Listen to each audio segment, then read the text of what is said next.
علی بھائی، پہلا سوال ہے کہ الحمدللہ آپ کی ویڈیوز کی برکت سے ہمیں قرآن حکیم کو ترجمہ و تفسیر کے ساتھ پڑھنے کی ترغیب ملی ہے، جس پر ہم اللہ کے حضور آپ کے لیے دعا گو بھی رہتے ہیں۔ الحمدللہ، جزاک اللہ خیرا و احسن الجزا۔ آمین۔ اب آپ سے گزارش ہے کہ صحیح حدیث کی کوئی ایک کتاب ہمیں ایسی انٹروڈیوس کروا دیں جسے پڑھنے سے ہمیں دین اسلام کی بنیادی احکام سمجھنے اور سیکھنے میں آسانی ہو۔ آپ کی اس کاوش سے ان لوگوں کو بھی فائدہ ہوگا جو اکثر سوال کرتے ہیں کہ ہم دنیاوی تعلیم کے ساتھ دینی تعلیم کیسے حاصل کریں۔ بالکل ٹھیک ہے میرے بھائیو، آپ لوگ جو ریگولرلی میری ویڈیوز واچ کرتے ہیں ان کو اندازہ ہوگا کہ میں سب سے زیادہ زور دیتا ہوں قرآن حکیم کے اوپر، کہ ہماری جو بنیادی ٹیکسٹ بک ہے نا اللہ کی طرف سے، وہ قرآن ہے۔ سورۃ الانعام کی آیت نمبر 19 ہے، وَأُوحِيَ إِلَيَّ هَذَا الْقُرْآنُ لِأُنذِرَكُم بِهِ وَمَن بَلَغَ۔ اے نبی علیہ السلام فرما دیجئے کہ یہ قرآن اللہ نے مجھے اس لیے وحی کیا ہے کہ تاکہ اس کے ذریعے میں تمہیں بھی ڈر سنا دوں آخرت کا، اور جس تک یہ کتاب پہنچ جائے وہ اس کتاب کے ذریعے ڈر سنائے، اس کتاب کی دعوت کو ہی آگے پہنچائے۔ تو قرآن حکیم ہماری بنیادی ٹیکسٹ بک ہے۔ احادیث کی کتابیں ہماری ریفرنس کتابیں ہیں، ٹیکسٹ بکس نہیں ہیں، وہ انہی کو بریف کرنے کے لیے۔ آج اگر کوئی غیر مسلم ہمارے پاس آئے گا تو ہم اسے قرآن پڑھنے کے لیے دیں گے، کوئی نیو مسلم آئے گا اسے قرآن پڑھنے کے لیے دیں گے۔ اور قرآن کے حوالے سے بھی لوگوں کو بڑی کنفیوژن ہو جاتی ہے، جی وہ تفسیر کس کی، ترجمہ کس کا؟ بھائی جس کا مرضی پڑھیں، کوئی فرق نہیں ہے۔ ترجمہ تفسیر میں اگر کہیں کسی نے ڈنڈی ماری ہے تو ترجمہ آپ کو خود گائیڈ کر دے گا کہ اس نے خود ہی ڈنڈی مار دی ہے۔ اگر کوئی بریلوی ہے تو باقیوں کا نہیں پڑھنا چاہتا، احمد بریلوی صاحب کا پڑھ لے۔ اگر کوئی دیوبندی ہے تو اشلی تھانوی صاحب کا پڑھ لے۔ اگر کوئی اہل حدیث ہے تو جونا گڑھی صاحب کا پڑھ لے۔ اگر کوئی شیعہ ہے تو سید فرمان علی شاہ صاحب کا پڑھ لے ترجمہ۔ اور اگر کوئی سادہ عام مسلمان ہے تو وہ فتح محمد جلندری صاحب کا یا مولانا مودودی رحمہ اللہ تعالیٰ کا پڑھ لے، کوئی فرق نہیں پڑتا۔ رہی تفسیر، تو میں نے قرآن حکیم کے جو انٹروڈکشن پہ جو چھٹا لیکچر دیا اس میں بتایا کہ قرآن حکیم کی بیسٹ تفسیر وہی ہے جو قرآن سے ہو اور صحیح الاسناد احادیث سے ہو۔ اور اس میں قرآن کا تانا بانا اور پوری انقلابی دعوت کو سمجھنے کے لیے میری نظر میں تو ایک ہی تفسیر ہے، وہ تفہیم القرآن ہے مولانا مودودی رحمہ اللہ تعالیٰ کی۔ اس کے بعد اگر آپ کسی تفسیر کو لے کے ہیں تو تفسیر ابن کثیر ہے۔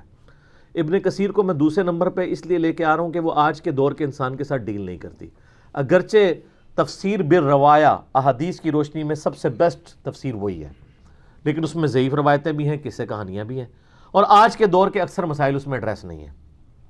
اور سب سے بڑا سکم جو اس وقت وہ دور کر سکتے تھے وہ یہ تھا کہ تورات اور انجیل کی جن چیزوں کا ریفرنس قرآن دیتا ہے وہ تورات اور انجیل سے ان کو ڈھونڈ کے بیچ میں ڈالنے چاہیے تھے۔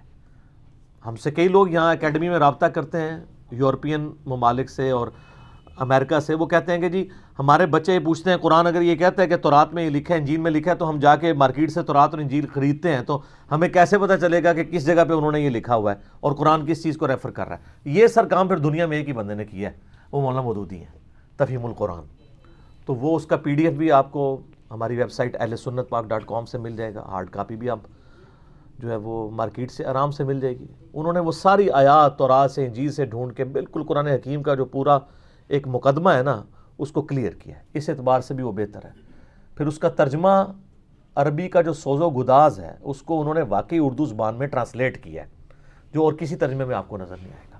باقی آپ کا دل جس پہ ٹھکتا ہے آپ پڑھیں، قرآن پڑھیں صحیح، اس چکر میں نہ پڑھیں کہ میں نے کس کا پڑھنا ہے، کس کی تفسیر پڑھنی ہے۔ تفسیر بھی پڑھتے ہوئے دیکھ لیں کہ بندہ تفسیر کرتے ہوئے کوئی آیت لے کے آ رہا ہے، حدیث لے کے آ رہا ہے، یا بزرگ فرماتے ہیں، حضرات فرماتے ہیں، آواز آئی، سنا ہے، کہتے ہیں، یہ لکھا ہوا ہے، تو آپ کو پتہ چل جائے گا کون سی بات ٹھیک ہے۔ باقی یہ بات بالکل ٹھیک ہے کہ احادیث کا جو معاملہ ہے وہ ذرا کریٹیکل ہے، کیونکہ قرآن تو دو گتوں کے درمیان ہمارے پاس موجود ہے۔ حدیث اس طریقے سے کوئی ایک کتاب ایسی نہیں ہے جس پہ میں پن پوائنٹ رکھوں۔ 6 کتابیں تو میں نے یہاں سے جائی ہوئی ہیں، 7ویں مشکات المصابیح، یہ مین سٹریم کے اہل سنت کی 6 کتابیں ہیں نا۔ بخاری اور مسلم کو ہم کہتے ہیں صحیحین، 2 صحیح ترین کتابیں، اور باقی ترمذی، ابو داؤد اور سنن نسائی اور سنن ابن ماجہ، ان کو سنن اربع کہا جاتا ہے، سنت کی 4 کتابیں۔ یہ صحاح ستہ کی ٹرم غلط ہے کہ 6 صحیح کتابیں، یہ صحاح ستہ نہیں ہے، یہ کتب ستہ ہے۔ صحیح صرف 2 ہی ہیں، بخاری اور مسلم، اور باقی جو سنن اربع ہیں، یہ تو مین سٹریم کی اہل سنت کی کتابیں ہیں نا۔ اس کے علاوہ بھی الموطا امام مالک ہے، مسند امام شافعی ہے، مسند امام احمد بن حنبل ہے، سنن الکبریٰ البیہقی ہے، صحیح ابن حبان ہے، صحیح ابن خزیمہ ہے، المستدرک للحاکم ہے. وہ تو آپ پھر کئی ایک ہیں، لیکن آلموسٹ ہمارا سارا دین ان 6 کتابوں میں کور ہے الحمدللہ.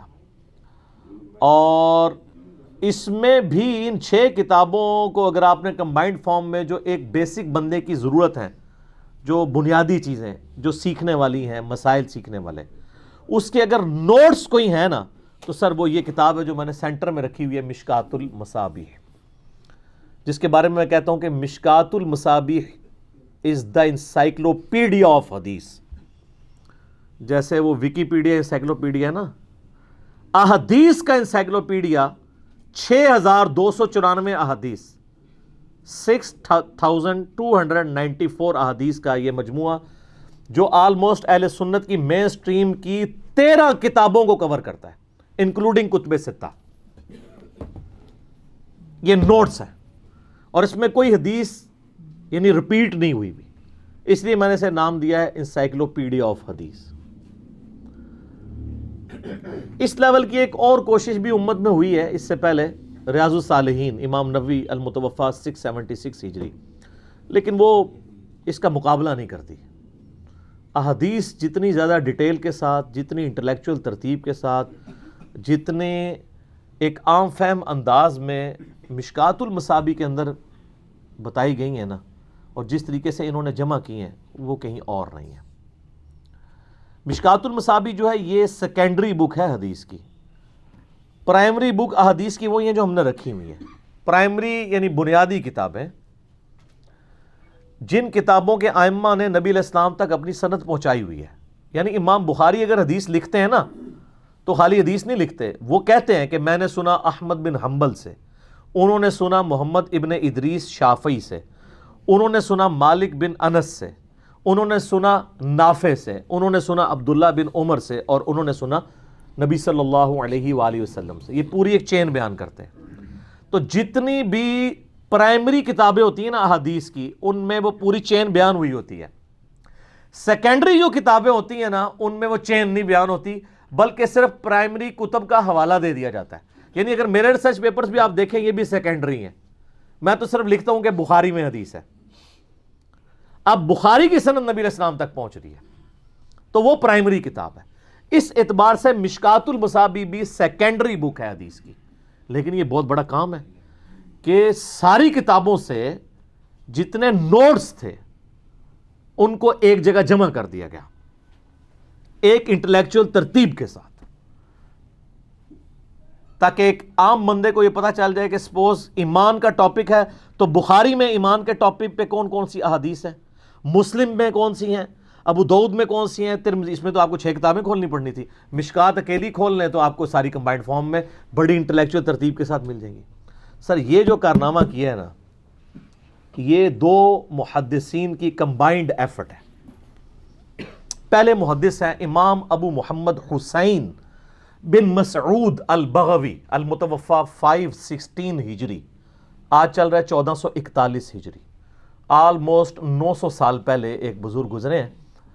یہ بزرگ آپ والے نہیں، محدث، حدیث کے امام. انہوں نے ایک کتاب لکھی تھی مصابیح السنہ، سنت کے چراغ، کینڈلز آف سنت. اور وہ کتاب بہترین کتاب تھی اپنے وقت میں، لیکن اس کے اندر 2 کمزوریاں پائی جاتی تھی. نمبر 1 کہ اس کتاب میں حدیث کی پرائمری بک کا ریفرنس کوئی نہیں تھا، کہ اگر انہوں نے کوئی حدیث لکھی ہے نا تو کس پرائمری بک سے لکھ کے، ان کو پتا تھا کہاں سے وہ لے رہے ہیں لیکن انہوں نے اس میں نہیں مینشن کیا. اور دوسرا سکم یہ تھا کہ انہوں نے وہ صحابی کا نام بھی مینشن نہیں کیا کہ جس صحابی سے وہ حدیث روایت ہوئی ہے. صرف نبی علیہ السلام نے فرمایا یا آپ علیہ السلام کا ذکر کر کے تو وہ روایت لکھ دی. البتہ انہوں نے 2 چیپٹر ضرور بنائے تھے. پہلا جو چیپٹر تھا اس کا نام انہوں نے الصحاح رکھا، اور اس چیپٹر میں یعنی ہر چیپٹر کے 2 چیپٹر بنائے. یعنی کتاب الایمان میں اگر ایک باب آیا نا تو اس باب کے اندر 2 چیپٹر بنائے، ایک کا نام الصحاح اور اس میں صرف بخاری اور مسلم کی حدیثیں ڈالی، اور دوسرے کا نام رکھا الحسان، اس میں انہوں نے ادر دین بخاری اور مسلم کی حدیثیں ڈالی۔ لہذا یہ جو ہم بار بار کہتے ہیں بخاری مسلم،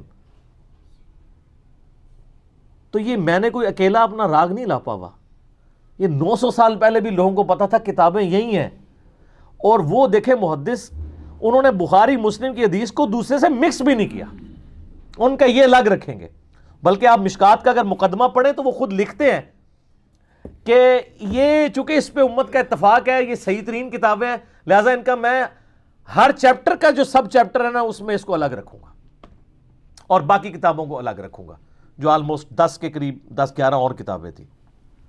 تو یہ 2 چیپٹر انہوں نے بنائے، لیکن کمزوری وہی کہ نہ صحابی کا نام لکھا نہ پرائمری بک کا، یعنی اگر الصحاح چیپٹر میں انہوں نے لکھا ہے تو یہ نہیں بتایا کہ یہ بخاری میں ہے، مسلم میں، یا صرف مسلم میں، یا بخاری مسلم دونوں میں، یا صرف بخاری میں۔ اور الحسان چیپٹر میں انہوں نے لکھ دیا، لیکن یہ نہیں بتایا یہ ترمذی سے لی، ابو داؤد سے لی، نسائی سے لی، ابن ماجہ سے لی۔ بال یہ کتاب اس اعتبار سے ایک نوٹس تھے، اس سے پہلے کوئی ایفرٹ نہیں ہوئی، نہ سر اس وقت کوئی سافٹ ویئر، نہ کوئی کمپیوٹر کی سرچ والا آپشن، اس زمانے میں اتنی کتابوں کو جمع کر کے یہ کام کرنا بہت بڑا کام تھا، لیکن اللہ تعالیٰ نے چیزوں کی کمپنسیشن کے لیے اپنے بندے رکھے ہوئے ہیں۔ ایگزیکٹ 200 ایئرس کے بعد ایک اور بندہ آیا، اور وہ تھے امام ولی الدین تبریزی رحمہ اللہ تعالی، محمد بن عبداللہ الخطیب التبریزی، المتوفى 748 ہجری، وہ 516 ہجری میں فوت ہوئے، یہ 748 میں۔ انہوں نے اس کتاب کو دیکھا، بڑے کام کی کتاب ہے، یہ 2 کمزوریاں ہیں، جیسے آپ کو پتہ ہے نا وہ نیوٹنز فارمولہ ہے نا وہ ویلاسٹی آف ساؤنڈ کا، اس میں کریکشن کی تھی لیپلاس نے آ کے بعد میں، وہ اس کا رزلٹ ٹھیک نہیں آتا تھا، تو لیپلاس نے اس کو بتایا کہ یہ اس کے اندر یہ سکم رہ گیا تھا جس کی وجہ سے اس کے رزلٹ ٹھیک نہیں آتے تھے۔ تو یہاں پہ بھی آپ دیکھ لیں وہ ایرر انہوں نے دور کیا، اور انہوں نے ارادہ کیا کہ میں صحیح ریفرنسز رکھوں گا اپنی جگہ پہ، کتاب انہی کی لوں گا، اس کتاب کو چینج نہیں کروں گا، لیکن جو 2 سکم ہے یعنی صحابہ کرام کے نام پلس کتابوں کے نام۔ پھر انہوں نے اس کتاب کا نام چینج کیا، اس لیے کہ اس میں انہوں نے اپنی بھی ایک ہر چیپٹر میں تیسری فصل ڈالی، اور احترام اتنا کیا کہ ان کی اپنی اوریجنل کتاب کو نہیں چھیڑا۔ انہوں نے اگر کتاب الایمان میں 10 باب تھے نا، اور ہر باب کے اندر 2 چیپٹر تھے نا، الصحاح اور الحسان کے نام سے، تو انہوں نے ہر میں 3 چیپٹر کر دیے۔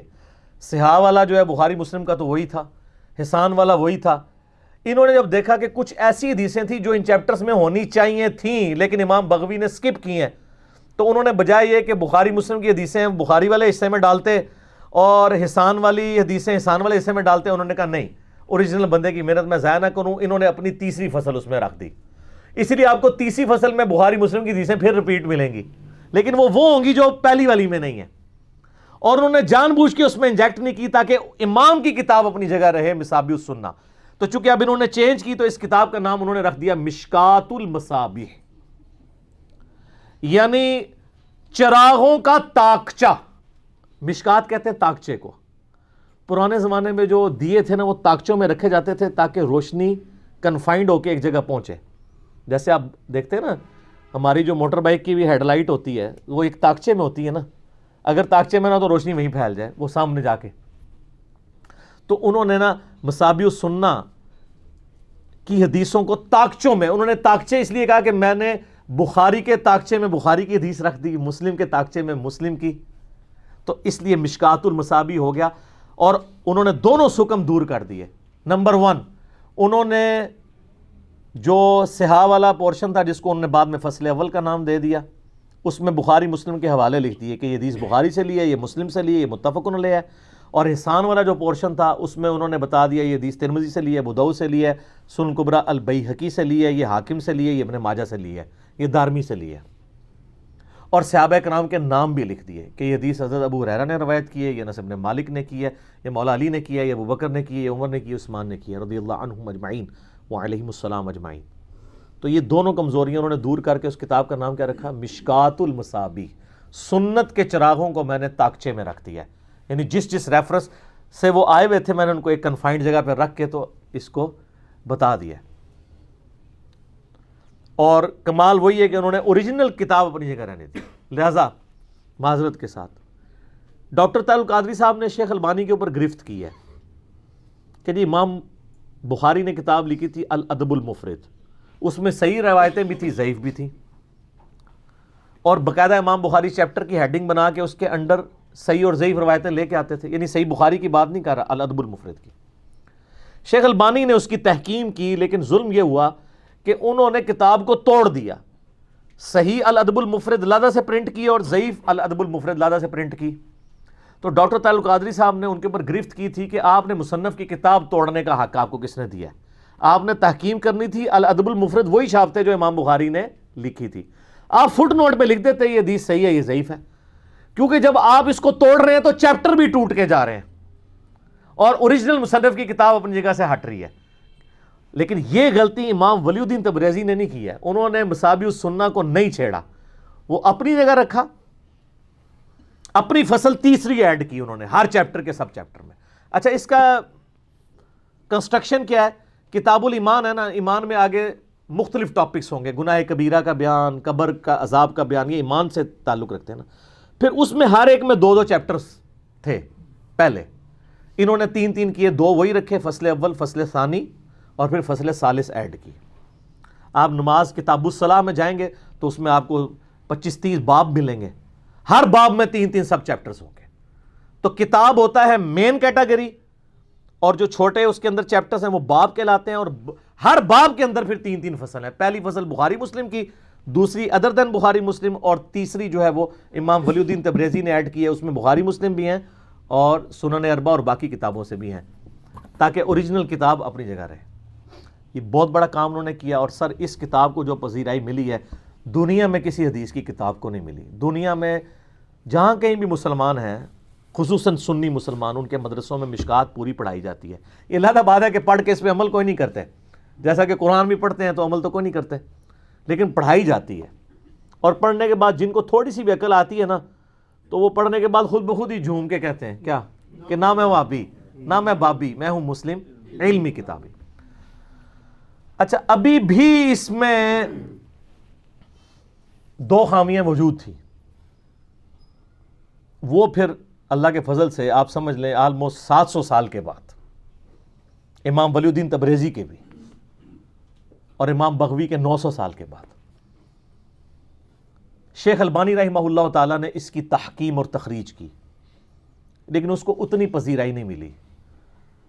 یہ ہمارے لیے آنر کی بات ہے کہ ہمارے سب کانٹیننٹ میں، ہمارے پاکستان کے ایک بہت بڑے اہل حدیث اسکالر جو اس دور کے امام بخاری جن کو کہتے ہیں، شیخ زبیل زئی رحمہ اللہ تعالی المتوفی 1435 ہجری بمطابق 10 نومبر 2013، جن سے میں نے 1 to 100 کوسچنز ویڈیو میں ریکارڈنگ کیے ہوئے ہیں، انہوں نے 7 سال لگا کے 7 ایئرز 6294 احادیث مشکات کی۔ اس کے وہ 2 عیب دور کیے، کمزوریاں کہہ لیں، وہ 2 عیب کون سے تھے؟ ایک تو یہ ہے کہ امام بغوی نے تو کتاب کا نام نہیں لکھا، تو صرف حوالے دیے حدیثوں کے، بعد میں آ کے امام ولی الدین تبریزی نے کتابوں کا بھی بتا دیا، صحابہ کے نام بھی بتا دیے۔ کتابوں کا تو بتا دیا لیکن یہ نہیں بتایا کہ یہ اس کتاب میں کس جگہ حدیث لکھی ہوئی ہے۔ اگر وہ کہتے ہیں بخاری میں ہے تو بخاری میں تو 7563 احادیث ہیں، آپ بخاری سے کہاں سے ڈھونڈیں گے کہ مشکات والی یہ جو بخاری میں لے کے ہیں حدیث، یہ بخاری میں کہاں پہ ہے؟ کمزوری تھی نا۔ اور نمبر 2، ادر دین بخاری اور مسلم جو احادیث ہیں ان میں سے کون سی صحیح ہیں، کون سی حسن ہے، کون سی ضعیف ہیں، یہ بھی مینشن نہیں کیا۔ چند ایک جگہ پہ ہے جہاں پہ امام ترمذی کے کوئی کومنٹس ہیں ضعیف روایتوں کے بارے میں، یا امام ابو داؤد کے ہیں، مثلا مشکات میں جب وہ نماز والے چیپٹر میں بغیر رفع الیدین والی ابن مسعود کی حدیث آتی ہے تو اس کے ساتھ انہوں نے کومنٹس نقل کیے ہیں کہ امام ابو داؤد فرماتے ہیں وَلَيْسَ بِصَحِيحٍ عَلَى هَذَا الْمَعنَى، یعنی بغیر رفع الیدین والی جو حدیث ہے ابن مسعود کی ان معنوں میں صحیح نہیں ہے۔ اس طرح کے کومنٹس جو اماموں کے اپنے تھے وہ تو انہوں نے لکھ دیے، لیکن جو ضعیف روایتیں تھیں جن پہ باقیوں پہ کومنٹس نہیں تھے وہ نہیں لکھے۔ تو یہ کام پھر کیا شیخ زبیلی زئی صاحب نے، انہوں نے مزید 2 اس کی کمزوریاں دور کی۔ ایک تو کر دی تخریج.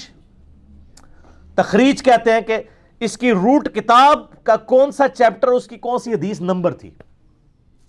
اور دوسری کی تحکیم اور تحقیق. تحکیم یہ کہ حکم لگا دیے کہ کون سی حدیث اس میں صحیح ہے، کون سی ضعیف ہے، کون سی حسن ہے، اور کس کس وجہ سے ہے وہ فٹ نوٹ پہ لکھ دیا. اور تحقیق بھی پوری کی کہ یہ والی روایت فلاں فلاں کتابوں میں موجود ہے، اور اگر یہاں پہ یہ ضعیف ہے تو فلاں کتاب میں اس کی صحیح سند بھی موجود ہے. تو 7 سال سر چاہیے اس کے لیے، ایک ایک حدیث کے اوپر کام کرنے کے لیے بہت ٹائم چاہیے. یہ بہت بڑا ان کا کارنامہ ہے. مکتبہ اسلامیہ والوں نے یہ مشکات المصابیح چھاپی ہے، اور اس کا PDF آپ کو ہماری ویب سائٹ ahlsunnatpak.com سے مل جائے گا. 18 MB کی 3 فائلیں ہیں. بہتر یہ کہ آپ ہارڈ کاپی لیں. مارکیٹ میں یہ اس وقت آلموسٹ 4,000 روپے کی بک رہی ہے، 3800 کی. لیکن ہم چونکہ ہول سیل پرائس پہ ان سے کافی زیادہ اٹھا لیتے ہیں، تو ہم یہاں پہ جو ہماری اکیڈمی میں آئے تو 2,000 روپے کی یہاں سے آپ کو یہ تینوں جلدیں، ان تینوں کی فوٹو کاپی 2,000 کی نہیں ہو سکتی. اور اتنا موٹا گتا بھی لگا ہوا ہے، فوٹو کاپی نہیں 2,000 کی ہوتی، کیونکہ ایک ایک جلد جو ہے اس میں 800 صفحہ ہے اور دونوں طرف پرنٹ ہوا ہے، تو اس کی فوٹو کاپی نہیں 2,000 کی ہوتی. اور اگر کسی نے ڈاک میں منگوانی ہے تو صبح 9 سے لے کے شام 5 بجے تک، بیچ میں صرف زور کا وقفہ ہوتا ہے. آپ ہمارے اکیڈمی کے نمبر پہ رابطہ کریں، +923215900162. پاکستان میں کریں گے تو 032159000162 کال کریں. TCS کے ذریعے آپ کو 2500 میں آپ کے گھر تک پہنچے گی، کیونکہ ذرا آپ کو پتا ہے TCS کا ذرا خرچہ زیادہ ہوتا ہے، لیکن انشور ہوتا ہے کہ وہ آپ تک پہنچ جائے گی. Total customer satisfaction. یہ کوریئر سروس نہیں ہے، اس کا اصل نام یہ ہے ٹوٹل کسٹمر سیٹسفیکشن، اور واقعی وہ کرتے ہیں. میں کوئی TCS کا نمائندہ نہیں ہوں، لیکن جو اچھی چیز ہے اس کی تعریف کرنی چاہیے، کیونکہ پاکستان پوسٹ آفس کے ہمیں کوئی یعنی کئی معاملات میں نا بڑا یعنی آپ سمجھ لیں تکلیف دہ ایکسپیرینس ہوا ہے. تو اس لیے آپ اتنی مہنگی آئٹم جو ہے وہ ہم TCS کے ذریعے پھر بھجواتے ہیں. تو آپ 2500 ٹرانسفر کریں جائز اکاؤنٹ کے ذریعے اور رابطہ کر لیں، آپ کو بتا دیں گے. تو یہ آپ مشکات ضرور منگوائیں. ہم نے وہ کاروبار نہیں شروع کیا، آپ نے مارکیٹ سے 4,000 کی خریدنی ہے تو ضرور خریدیں. اگر آپ کو یہاں درس میں ہے تو 2,000 کی خرید لیں، اگر ڈاک میں منگوانی ہے تو 2,500 کی. ابھی باہر بھی اسٹال لگتا ہے، پہلے نہیں تھے ہم لگاتے، یہ 3-4 اتواروں سے میں نے لگوانا شروع کیا ہے، کیونکہ مجھے پتا ہے کہ چمڑیاں اتار رہے ہیں یہ مولوی دین کے نام کے اوپر. کیا ایک طرف تو کہتے ہیں دینی کتابیں لوگ نہیں پڑھتے، دوسری طرف دین کی کتابوں میں ڈبل قیمت لیتے ہیں. تو لوگوں نے کہاں سے لے کے پڑھنی ہے؟ ظلم کرتے ہیں. تو یہ 2 کام شیخ زبیر علی زئی صاحب نے کیے رحمہ اللہ تعالی. اللہ تعالیٰ انہیں نیک کاموں کا اجر دے، ان کی برائیوں سے درگزر فرمائے. انہوں نے اس کی پوری تحکیم کی صحیح اور ضعیف کے حوالے سے، تخریج کی، اخراج یعنی کون سی پرائمری بک کا کون سا چیپٹر اور نمبر ہے. چیپٹر کو انہوں نے سکپ کر لیا کیونکہ اب انٹرنیشنل نمبرنگ آ چکی ہے حدیث کی، تو چیپٹر تک تو پہنچنے کی ضرورت نہیں ہے. جب سٹینڈرائز ہو چکی ہے نمبرنگ، اور یہ بھی اللہ کا شکر ہے ہم نے اس دور میں آنکھ کھولی ہے کہ جب حدیثوں کے نمبر سٹینڈرائز ہو چکے ہیں، پہلے یہ نہیں تھے. دارالکتب العلمیہ بیروت میں کلمی نسخے حدیث کی کتابوں کے ہیں، اور صرف حدیث نہیں، فقہ اور تصوف کی کتابوں کے بھی ان کے پاس ہزار سال پرانے نسخے ہیں مخطوطے. اب تو خیر الازہر یونیورسٹی والوں نے اس کو نیٹ پہ بھی چڑھا دیا ہے، وہ گم ہی نہیں سکتے. تو کاپی رائٹس ان کے پاس ہیں، آپ نے کاؤنٹر ویریفائی کرنا ہے ادھر سے. لہٰذا یہ یاد رکھیے گا، جس طرح پوری دنیا میں قرآن ایک ہے نا، اسی طرح بخاری بھی ایک ہے. یہ کوئی دھوکہ نہ دے کہ جی وہ انڈونیشیا کی بخاری کوئی اور ہوگی، افریقہ کی اور ہوگی، نہیں، یہ ہو ہی نہیں سکتا. کاپی رائٹس ہیں اس کے.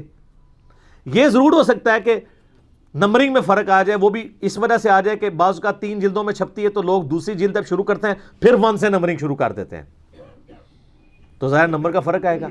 بعض اوقات کنٹینیوس نمبرنگ میں بھی صحابہ کے اقوال آتے ہیں، کوئی اس کو نمبر دے دیتا ہے، کوئی نہیں دیتا، پھر نمبرنگ کا. لیکن چیپٹرز اور باب اور حدیثیں آپ کو دنیا کی ہر بخاری میں ملیں گی، جو آپ کسی بھی انٹرنیشنل نمبرنگ والی بخاری میں دیکھیں گے.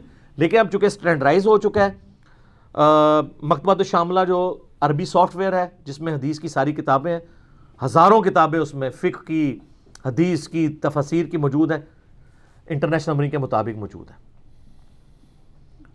PDF بھی آپ ہماری ویب سائٹ سے ڈاؤن لوڈ کر سکتے ہیں. اسلام 360 جو ایپ ہے اینڈرائڈ ایپ، اس کے اوپر بھی آپ کو یہ مل جائیں گی انٹرنیشنل نمبرنگ کے اوپر. sunna.com اس کے اوپر بھی آپ کو انگلش میں اور اردو میں انٹرنیشنل نمبرنگ کے مطابق مل جائے گی. اور سر ہمارے جتنے ریسرچ پیپرز ہیں نا، اور اذکار کارڈ وہ سب کے سب انٹرنیشنل نمبرنگ پہ ہیں. میں اس وقت کے ہم لوگ 2008-9 سے پرنٹ ہو رہے ہیں, آج 10 سال ہو گئے ہیں. تو اس وقت ہی مجھے پتا تھا یہ کام اللہ کے فضل سے پھیلے گا تو پوری دنیا میں کوئی بھی شخص کاؤنٹر ویریفائی کر سکتا ہے. بلکہ ہمارے کنٹینیوس یعنی اسٹوڈنٹس میں سے ہیں, جاپان میں ہوتے ہیں, انہوں نے 3-4 سال پہلے رابطہ کیا کہ جماعت اسلامی کے لوگوں نے وہاں جاپنی لینگویج میں بخاری کا ترجمہ کروایا ہے. تو وہ میری ویڈیوز کا اٹیچ تھے, تو شکر انہوں نے بڑے صحیح ٹائم پہ رابطہ کیا. تو میں نے ان کو کہا کہ میرے بھائی اگر یہ کام کر ہی رہے ہو نا تو اس کے نمبر انٹرنیشنل کرو, تاکہ اگر کسی نے عربی نسخہ ویریفائی کرنا ہے یا سافٹ ویئر میں چیک کرنا ہے حدیث وہی ہے تو ویریفائی کر سکے. اور الحمدللہ جاپنی میں بھی انہوں نے پھر انٹرنیشنل نمبرنگ کی ہے. اب اس کو میں نے اتنا اس آواز کو اٹھایا انٹرنیشنل نمبرنگ والے کو, اور میں اللہ کا شکر ادا کرتا ہوں میرے علاوہ کسی نے یہ والی آواز نہیں اٹھائی کہ یہ اسٹینڈرڈائز نمبرنگ ہے. علماء کو پتہ تھی لیکن ان تک تھی, ان مجاہدوں کی بات بھی کوئی نہیں سنتا. تو ہمارے چونکہ آواز دنیا میں ہر جگہ پہنچ رہی تھی, ہم نے بار بار اس کا, اب تو لوگ پوچھتے ہیں انٹرنیشنل نمبر.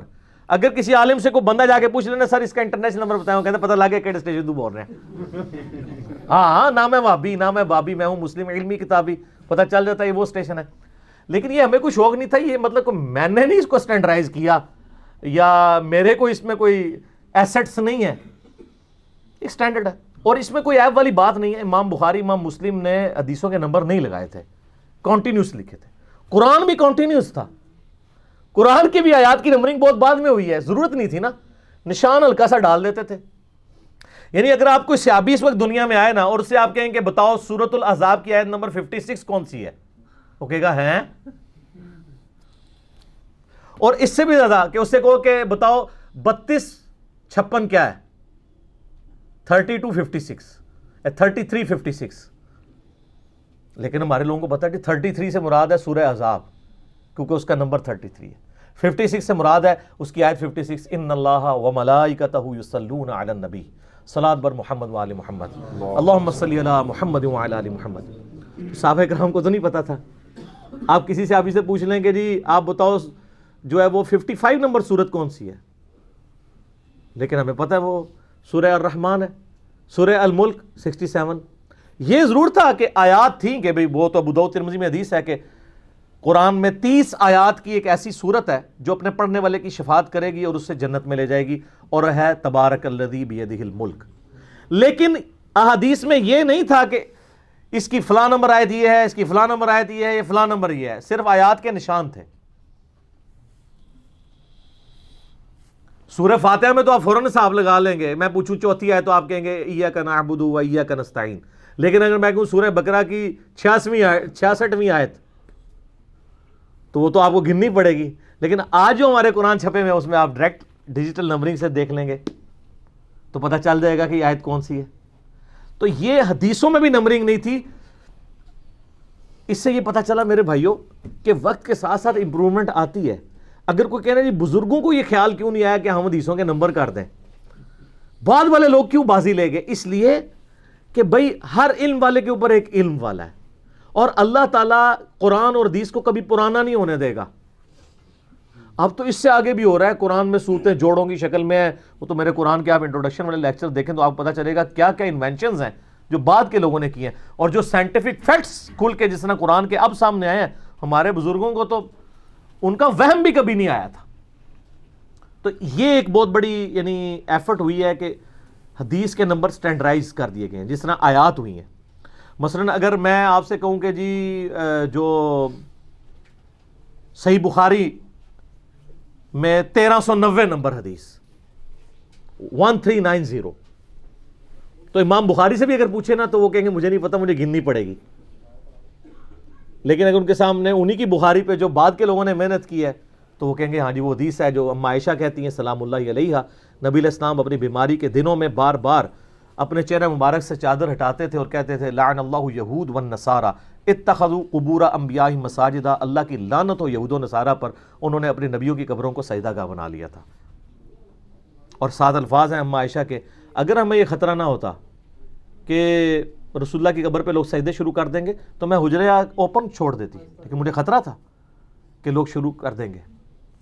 آپ بے شک کہتے رہے شیر ختم ہو گیا, اما عائشہ کو یہ پتہ نہیں تھا. تو اب یہ 1390 نمبر ہے 1390. لیکن اب یہ مرفوع حدیث تھی, اس کے ساتھ صحابہ کے 2 تابعین کے اقوال تھے. تو نمبرنگ جب کی گئی نا تو ان کو بھی 1390 نمبر دے دیا. اس وقت بخاری میں 1390 پہ آپ کو 3 چیزیں مل جائیں گی. حدیث ایک ہوگی, 2 اقوال ہوں گے. دوسرا اقوال میرے گا سیدنا سفیان تمار تابعی کہتے ہیں کہ میں نے رسول اللہ, ابو بکر, عمر کی قبریں دیکھی ہیں, وہ ایک کوہان, اونٹ کی کوہان جتنی اونچی ہیں, یعنی ایک بالش, اس سے زیادہ نہیں ہے. اور تیسرا قول ملے گا عروہ کا, عروہ بن زبیر کا, کہ جب ولید بن عبد الملک کے دور میں حجرہ عائشہ کی دیوار گر گئی تو ایک پاؤں ظاہر ہوا, لوگوں نے استغفار پڑھی کہ شاید رسول اللہ کا پاؤں نکلا ہے صلی اللہ علیہ وآلہ وسلم. تو عروہ چونکہ اما عائشہ کے محرم تھے, وہ فریکوینٹلی آتے تھے اس حجرے میں جہاں پہ قبریں تھیں. انہوں نے جب وہ لوکیشن دیکھی, انہوں نے کہا یہ حضرت عمر کا پاؤں ہے. سیدنا عمر کا پاؤں مور دین 60 ایئرس کے بعد بالکل صحیح حالت میں قبر سے نکلا. اس کا بھی 1390 نمبر حدیث ہے. اب صحیح مسلم میں اگر میں آپ کو کہوں 240, تو امام مسلم کو بھی نہیں پتا ہوگا 240 کیا ہے. ہم تو 240 بولتے ہیں تو کتنے لوگوں کے کان کھڑے ہو جاتے ہیں. کون سی حدیث ہے؟ علی سے محبت نہیں رکھے گا مگر مؤمن, علی سے بغض نہیں رکھے گا مگر منافق. صحیح مسلم 240. اچھا, مسلم شریف کی نمبرنگ کا رولا اس لیے ڈلا ہے کہ مسلم شریف میں فواد عبد الباقی نے نا ایک کام کیا ہے, اس کی وجہ سے بڑی مصیبت کھڑی ہو گئی ہے. انہوں نے کنٹینیوس نمبرنگ جو ہے نا, کیونکہ مسلم شریف کا ایک کمال ہے کہ وہاں پہ ایک حدیث جو کئی راویوں سے وہ ایک جگہ جمع ہے. مثلا یہ جو حدیث ہے, پہلی حدیث ہی مسلم کی جو مولا علی سے ہے کہ نبی علیہ السلام نے فرمایا جس نے میری طرف جھوٹی حدیث منسوب کی اپنا مقام دوزخ میں دیکھ لے. یہ حدیث مولا علی سے بھی ہے, یہ انس بن مالک سے بھی ہے, یہ ابو ہریرہ سے بھی ہے, یہ جابر بن عبداللہ سے بھی ہے, یہ مغیرہ ابن شعبہ سے بھی ہے, یہ عبداللہ ابن عباس سے بھی ہے, 7-8 صحابہ سے رضی اللہ عنہم اجمعین وعلیہم السلام اجمعین. لیکن نمبر اس کو مسلم کی نئی نمبرنگ میں 1 دیا ہوا ہے انہوں نے, کیونکہ حدیث ایک ہی تھی نا. لیکن کنٹینیوس نمبرنگ میں ہر ایک کا نمبر لادا, اور وہی بہتر ہے. اور آپ کو مزے کی بات بتاؤں, کنٹینیوس نمبرنگ میں ایسی نمبرنگ سیٹ کی ہے انہوں نے سٹینڈرائز کہ بخاری میں بھی 7563 حدیث ہے اور مسلم میں بھی 7563 ہیں, ایکول. کیسی زبردست نمبرنگ کی ہے انہوں نے, کیونکہ انہوں نے پروٹوکول دیا ہے نا, کتب ستہ میں صحیح ہے ان کو. تو بخاری میں اور مسلم میں بالکل برابر حدیث ہے. اس کے بعد اگر آپ ترمذی میں چلے جائیں تو 3956 ہیں احادیث. آپ سنن ابی داؤد میں چلے جائیں 5274 ہیں, اور اسی طریقے سے سنن نسائی میں چلے جائیں تو 5761 ہے, سنن ابن ماجہ میں 4341 ہے, اور مشکات میں انٹرنیشنل نمبرنگ کے مطابق 6294 یہ حدیث ہے. لیکن مشکات ان سب سے بڑی کتاب ہے, کیونکہ ان کتابوں میں حدیثیں پھر بھی ریپیٹ ہوتی ہیں بخاری اور مسلم میں. اگر ریپیٹیشن نکال دیں تو مشکات سے کم حدیث ہیں, اور اس میں بھی اگر بخاری مسلم کی کمبائنڈ حدیثیں دیکھیں نا تو وہ صرف 1906 ہیں, 1906. اور وہ بھی لازم سے کتاب چھپ چکی ہے اللؤلؤ والمرجان, جو متفقن علیہ حدیث ہیں. یہ متفقن علیہ, اس پہ وہ 2 بڑے امام متفق ہیں. وہ 2 بڑے امام کون سے؟ بخاری اور مسلم. اگر صحابہ کرام میں شیخین بولا جائے نا تو سیدنا ابو بکر اور سیدنا عمر ہوتے ہیں, اور محدثین میں اگر شیخین بولا جائے نا تو وہ امام بخاری اور امام مسلم ہوتے ہیں. سر دیکھ لیں پھر اللہ نے کیسی جاگ لگائی ہے, رہتی دنیا تک ان کی اس ایفرٹ کا ثواب ان کو مل رہا ہے. بہت بڑا صدقہ جاری ہے ان کے لیے. تو یہ سٹینڈرائز نمبرنگ کی یعنی بڑا فائدہ ہوا ہے کہ آج ہمیں چیپٹر نمبر, باب نمبر, اس کی فصل نمبر اس چکر میں پڑھیں, نمبر دیں, سیدھا ٹھک اینڈرائڈ ایپ میں ڈالیں, ڈائریکٹ کھل جاتی ہے, نمبر پہ پہنچیں. بشرطے کہ وہ نمبرنگ اب اسلام 360 میں بھی مسلم شریف کی نمبرنگ میں بھی فرق تھا, نسائی کا بھی ہم نے ٹھیک کروا دیا. کئی ایک PDF ہیں وہ عربی سافٹ ویئر میں نمبر کچھ اور ہیں, لیکن کتب ستہ میں تو شکر ہے سکون ہے. حاکم میں بھی جو PDF ہے سیم ہی ہے. مصنف ابن ابی شیبہ کا فرق آ رہا ہے, وہ تھوڑا بہت فرق ہے, بل محنت کرنے سے آپ کو مل جائے گا. اتنی بڑی کوئی مصیبت نہیں ہے کہ اگر کسی کو نہ مل رہا ہو وہ جناب مصیبت کھڑی کر دیتے ہیں, وہ ہمیں مل نہیں رہا, پتہ نہیں حدیث ہے بھی ہے کہ نہیں ہے. بال یہ مشکات 2011 میں یہ پرنٹ ہو کے آئی تھی. اس کا پھر بعد میں شیخ صاحب کی زندگی میں دوسرا اس کا فائنل ورژن آ گیا تھا 2013 میں. یہ ہماری ویب سائٹ سے ڈاؤن لوڈ کریں, باقی میں نے آپ کو بتا دیا. اس کو پڑھنا بہت آسان ہے, کوئی مشکل نہیں ہے. آپ کوئی بھی چیپٹر کھولیں گے یوزر فرینڈلی ہے. اب یہ دیکھیں, یہ کرامت ہی ہوئی ہے, میں نے چیپٹر کھولا ہے تو نبی علیہ السلام پہ درود شریف کی فضیلت کا بیان کھولا ہے. میں نے آیت بھی یہی پڑھی تھی, میں نے کوئی نشان نہیں لگا ہوا اس پہ, دیکھ لیں. اے کرامتاں ہوندی ہیں اللہ دی طرفوں. اچھا, یہ اب درود شریف کا چیپٹر کھولا ہے, اس کا جو کتاب ہے نا وہ کتاب الصلاح ہے، نماز والی. نماز والے چیپٹر میں کتنے چیپٹر ہیں، قیام سے شروع ہوتے ہیں، سجدہ صاحب، یہ سب کچھ. اس میں ایک درود شریف والا چیپٹر ہے، باب الصلاۃ علی النبی وفضلھا. یہ باب ہے نبی علیہ السلام پہ درود پڑھنے کا اور اس کے فضیلت کا، لیکن اوپر کتاب کا نام ہے کتاب الصلاح اور باب یہ ہے. اس باب میں بھی ظاہر 3 چیپٹر ہوں گے، پہلے 2 امام بغوی والے اور تیسرا امام تبریزی والا. پہلا فصل اول، اس میں پہلی حدیث ہی وہ بخاری سے لی ہے کہ نبی علیہ السلام سے صحابہ نے عرض کیا کہ اللہ کے نبی، آپ نے ہمیں سلام تو سکھایا، السلام علیکم ایھا النبی، ہمیں درود بھی سکھائیں. تو پھر نبی علیہ السلام نے درود ابراہیمی تعلیم فرمایا، اللہم صلی علی محمد وعلی آل محمد کما صلیت علی ابراہیم وعلی آل ابراہیم انک حمید مجید. اچھا، اب یہ چونکہ بخاری کی حدیث تھی، اس کے فٹ نوٹ پہ شیخ زبیر صاحب نے بخاری اور مسلم دونوں میں متفقن علیہ لکھا ہے، اور ساتھ لکھا ہے رواہ البخاری 3370، اور مسلم لکھا ہے 406/66. یہ فواد عبد الباقی والی نمبرنگ لگا دی ہے. بہرحال جو مسلم شریف یہ ہے نا دارالاسلام کی، دارالاسلام بھی انٹرنیشنل نمبرنگ پہ کر رہا ہے، عربی والی، اس میں دونوں نمبرنگ چل رہی ہیں. تو بخاری مسلم میں آپ کو صحیح ضعیف نہیں لکھا ہوگا، ذرا وہ صحیح ہے. ادر دین بخاری مسلم اگر کوئی حدیث آئے گی نا تو یہ کوئی بندہ، حالانکہ انہوں نے نیچے تحکیم اور تخریج جو ہے نا عربی میں کی ہے، لیکن اس کے لیے آپ عربی سیکھنا ضروری نہیں ہے، موٹے موٹے 4-5 حرف ہے.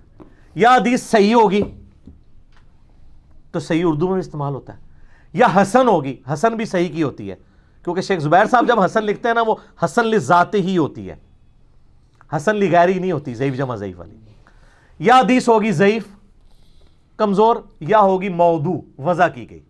تو سر یہ کون سے الفاظ ہیں جو ایک اردو سپیکنگ بندے کو نہیں آتے، لہذا فٹ نوٹ پڑھیں.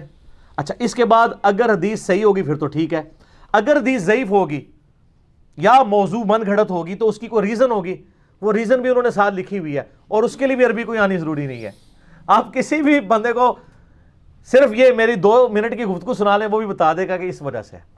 یا لکھا ہوگا کہ اس میں فلاں راوی ضعیف ہے عند الجمہور، جمہور محدثین اس کو ضعیف کہتے ہیں. جمہور بھی اردو کا لفظ ہے، ضعیف بھی اردو کا لفظ ہے، عربی میں ضعیف کہتے ہیں. یا لکھا ہوگا کہ اس میں مدلس ہے اور ان سے روایت کر رہا ہے اور سما کی تصریح نہیں ہے، ایت رٹات ایسی بچے نو. امام مسلم کے مقدمے میں مدلس کی ان والی روایت. اچھا، یہ لکھا ہوگا. یا تیسرا لگا ہوگا کہ منقطع روایت ہے. منقطع کا کیا مطلب ہے؟ انقطاع ہوا ہے، اس کی چین جڑی نہیں ہوئی، بیچ میں راوی مس ہے. نبی علیہ السلام اور اس بندے کے درمیان کوئی ایک بندہ مسنگ ہے. یا لکھا ہوگا اس میں فلاں راوی کذاب ہے، تو کذاب اردو میں لفظ استعمال ہوتا ہے جھوٹے کے لیے. یا لکھا ہوگا کہ یہ روایت شاذ ہے، یہ اردو میں شاذ و ناظر نہیں استعمال ہوتا. شاذ وہ روایت ہوتی ہے کہ جو کسی بندے نے کوئی خاص ایسی روایت کر دی ہے اپنے استاد سے، اس کے سارے شاگرد اس کے مخالف بیان کرتے ہیں تو وہ روایت ایکسیپٹیبل نہیں ہوتی. اور یا پھر لکھا ہوگا جرح مفسر ہے، کہ یعنی سند اس کی ٹھیک ہے لیکن فلاں راوی کے اوپر جرح مفسر ہوئی ہے، اس جرح کی وجہ سے وہ ایکسیپٹیبل نہیں ہے. پورا علم حدیث آپ کو میں نے 5 منٹ میں سمجھا دیا ہے، ٹھیک ہے. اور یہ وہ علم حدیث ہے اگر آپ ان کے پاس جائیں گے تو بچاروں کو یہ ساری ٹرمز پتہ بھی نہیں ہوتی ہیں. تو شیخ زبیر صاحب نے یہ سارا کام کیا ہے اس میں، اور کمال کام کیا. اچھا، میں آپ کو بتاؤں، ٹیکنالوجی تو ٹیکنالوجی ہے نا، ٹیکنالوجی کی آپ برکت دیکھیں کہ امام ولی الدین تبریزی نے ایک حدیث ہے درود شریف کے چیپٹر میں لی کہ میری قبر کو میلہ گانا بنانا، تم دنیا کے کسی بھی حصے میں درود پڑھو گے میرے تک پہنچ جائے گا. اور اینڈ پہ لکھا رواہ النسائی، لیکن یہ روایت نسائی میں ہے ہی نہیں ہے، یہ روایت تو تھی ابو داؤد کی. تو اب دیکھیں شیخ زبیر صاحب نے اس کی تحکیم کی تو انہوں نے لکھا لم اجدہ فی النسائی، میں نے نسائی میں اس کو نہیں پایا، واقعی نہیں ہے ہی نہیں نسائی میں، یہ تو روایت یہ ابو داؤد کی ہے. تو اس امام سے اس زمانے میں کچھ چیزیں مس ہینڈل ہوئی، وہ بھی کاؤنٹر فار ہو گئی ہیں اس مشکات کے اندر. یہ ٹیکنالوجی کی برکت ہے. سبحان اللہ. تو ہم پڑھ رہے ہیں، گورے کے لیے بھی دعائیں ہدایت کریں جس کی برکت سے ایک کلک کے اوپر ساری حدیثیں کھلتی ہیں. کمال ہے نا جی. تو اچھا، پھر آپ یہ دیکھیں گے تحکیم کے دوران نا یہ بڑا کمال کام کرتے ہیں. اگر کسی حدیث کو ضعیف ڈکلیئر کرتے ہیں نا اور اس کی کوئی صحیح سند بھی موجود ہوتی کسی اور کتاب میں، تو پھر نہ اپنے فرقوں کے مولویوں کا ڈر رکھتے ہیں چپ کر کے نیچے فٹ نوٹ پہ لکھ دیتے ہیں. مثلا سیدنا علی کے فضائل میں ایک حدیث ہے مشکات المصابیح میں 6101 انٹرنیشنل نمبرنگ کے مطابق حدیث ہے مسند احمد کے حوالے سے, جس نے علی کو گالی دی اس نے مجھے گالی دی. نبی علیہ السلام نے فرمایا, بولے اعوذ باللہ. اب رسول اللہ کو گالی دینے کا رزلٹ کیا نکلے گا وہ آپ خود سمجھ سکتے ہیں. اس کے نیچے شیخ صاحب نے فٹ نوٹ پہ لکھا ہے یہ حدیث ضعیف ہے, لیکن ساتھ لکھا کہ یہ حدیث تو ضعیف ہے لیکن یہ جو بات ہوئی ہے نا اس میں, یہ بات بالکل ٹھیک ہوئی ہے. اس کے ثبوت میں انہوں نے کہا کہ مسند ابی یعلا میں انٹرنیشنل نمبر کے مطابق 7013 نمبر حدیث ہے کہ نبی علیہ السلام کی بیوی ہماری ماں ام المؤمنین اما سیدہ ام سلمہ سلام اللہ علیہا کہتی ہیں کہ لوگوں تمہارے ممبروں سے رسول اللہ پہ گالیاں بکی جاتی ہیں. تو تابعی آ کے کہتا ہے کہ کس کی مجال کہ رسول اللہ پہ گالی بکے اپنے ممبر سے. تو انہوں نے کہا تم یہ نہیں کہتے ہو کہ علی اور علی سے محبت کرنے والوں پہ آپ سب و شتم نہیں کرتے ہو اپنے ممبروں سے بنو امیہ کے دور میں؟ تو میں حضور کی بیوی یہ گواہی دیتی ہوں کہ علی سے سب سے زیادہ محبت کرنے والے خود رسول اللہ تھے. لہذا جب تم کہتے ہو نا علی پر لعنت, علی سے محبت کرنے والوں پہ لعنت, یہ تو تم رسول اللہ پہ لعنت بھیج رہے ہوتے ہو. نعوذ باللہ. حضور کی بیوی کہہ رہی ہے میں گواہی دیتی ہوں کہ علی سے سب سے زیادہ محبت کرنے والے رسول اللہ خود تھے. تو اب وہ جس نے علی کو گالی دی اس نے مجھے گالی دی. یہ روایت تو ضعیف تھی لیکن شیخ زبیر صاحب نے فٹ نوٹ پہ لکھا یہ اگرچہ ضعیف ہے لیکن اس کو سپورٹی وہ حدیث ہے وہ انہوں نے نیچے لکھ دی. اس طرح کی بے شمار مثالیں ہیں. کتاب الدعوات چیپٹر میں مشکات کی دوسری جلد میں آ جائیں, ابو داؤد کے حوالے سے حدیث ہے کہ نبی علیہ السلام دعا کے بعد چہرے پہ ہاتھ پھیرتے تھے. تو شیخ صاحب نے لکھا یہ روایت ضعیف ہے لیکن ساتھ لکھا البتہ الادب المفرد میں موجود ہے کہ سیدنا عبداللہ ابن زبیر اور عبداللہ ابن عمر دعا کے بعد چہرے پہ ہاتھ پھیرا کرتے تھے, لہذا یہ سنت ہے. اگرچہ رسول اللہ صلی اللہ علیہ وسلم سے وہ چیز ہمیں صحیح سند سے نہیں ملی لیکن یہاں پہ مل گئی. بعض اوقات مرفوع حدیث ضعیف ہوتی ہیں لیکن اس کی موقوفاً روایتیں صحیح ہو جاتی ہیں. اس طرح مولا علی کے چیپٹر میں وہ مسند احمد کی حدیث کہ مولا علی رضی اللہ تعالیٰ عنہ کے بارے میں کہ نبی علیہ السلام فرمایا مولا علی کی مثال میری امت میں عیسیٰ ابن مریم کی سی ہے. عیسائیوں نے غلوف کیا, خدا کا بیٹا کہہ دیا. یہودیوں نے انکار کیا, دجال کہہ دیا. نعوذ باللہ.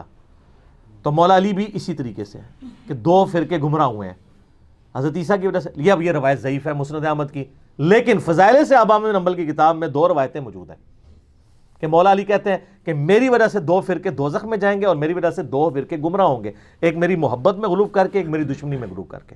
یعنی ناصبی اور رافضی. اہل سنت کا منہج درمیان میں ہے, نہ ہم رافضی ہیں اور نہ ہم ناصبی ہیں. تو سر یہ مشکات کا میں نے اتنا ڈیٹیل تعارف اس لیے کروایا کہ یہ کتاب آپ لوگ لیں اور PDF ڈاؤن لوڈ کریں اور احادیث کے ساتھ تھوڑا سا شغف پیدا کریں تو انشاءاللہ تعالیٰ آپ کو کئی ایک چیزیں جو آپ لوگوں سے پوچھتے پھرتے ہیں پھر لوگ آپ سے پوچھتے پھریں گے کہ ہاں جی یہ چیز فلاں جگہ پہ موجود ہے, یہ فلاں جگہ پہ موجود ہے. تو کمبائنڈ فارم میں نوٹس یہ مشکات المصابیح ہے.